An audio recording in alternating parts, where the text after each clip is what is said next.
the Mindset RX podcast, a show for functional athletes who want to gain a champ's mindset. My name is Tom Foxley and I'm the founder of Mindset RX and head coach.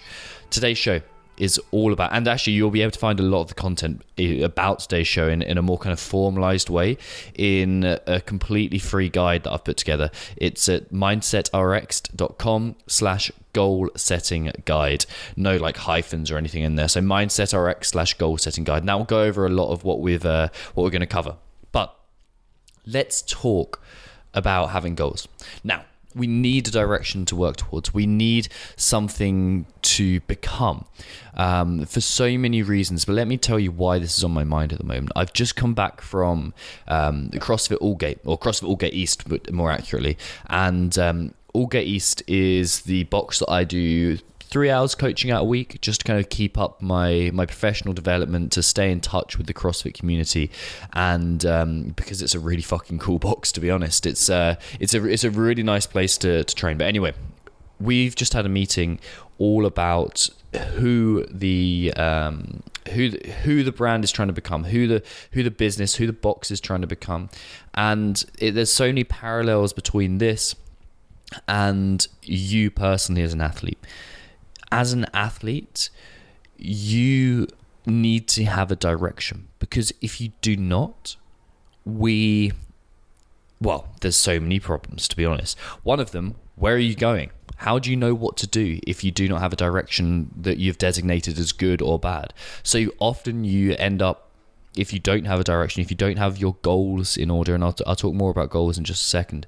If you don't have your goals in order, then you kind of end up aimless. If you don't, there's a Seneca quote, which is something along the lines of, if one does not know to which port one is sailing, then no wind is favorable. Something along those lines.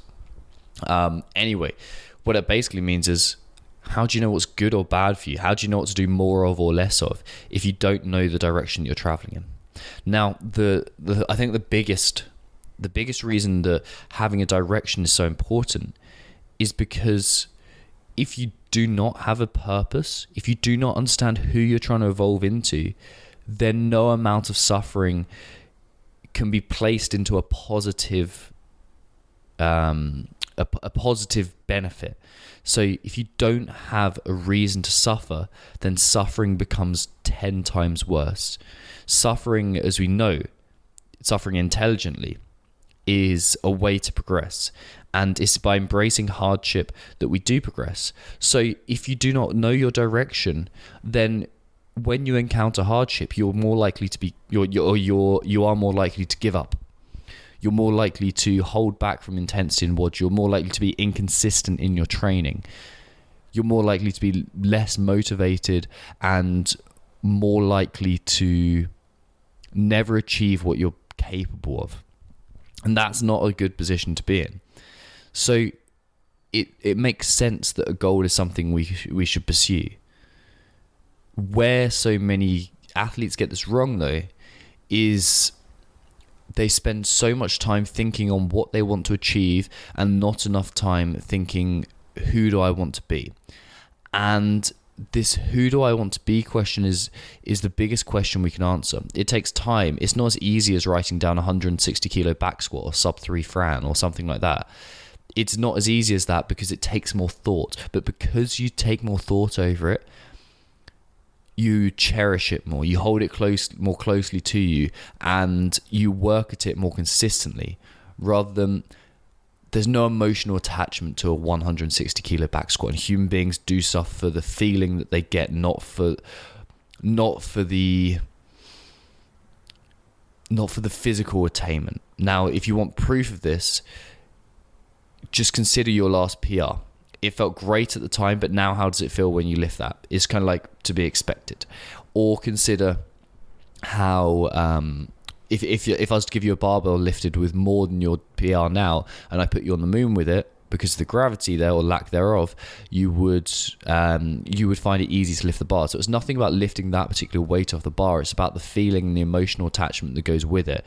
You have to understand that we are doing things for an emotional reason, and without emotionally attaching to who you want to be and understanding who you want to achieve, who you want to be rather than what you want to achieve, or as well as what you want to achieve, you will never get there. You will never make progress. So we have to have a fundamental understanding of who we want to be over what we want to do and what we want to achieve. So who you want to be over what you want to achieve. That is the golden rule here. And with that, folks, I'm just going to remind you to head over to mindsetrx.com/goal setting guide, and there's a free goal setting guide there for you. It's actually the beginning part of the MindsetRx training diary, which has actually gone out of production right now. But anyway, so you'll get the free first half of that book for just exchanging your email address. So if you head over to mindsetrx.com/goal setting guide, there's a complete guide on how to set goals, how to achieve the things you want to achieve, how to be the person you want to be, and it's going to transform how you perform athletically. So mindsetrx.com/goal setting guide. And guys, I should just say, if you want to be part of the community, the MindsetRx community, head over to Facebook, search for MindsetRx or Mindset for Functional Athletes in the group column, and you shall find us in there. Have a fantastic weekend, and I'll speak to you all very soon.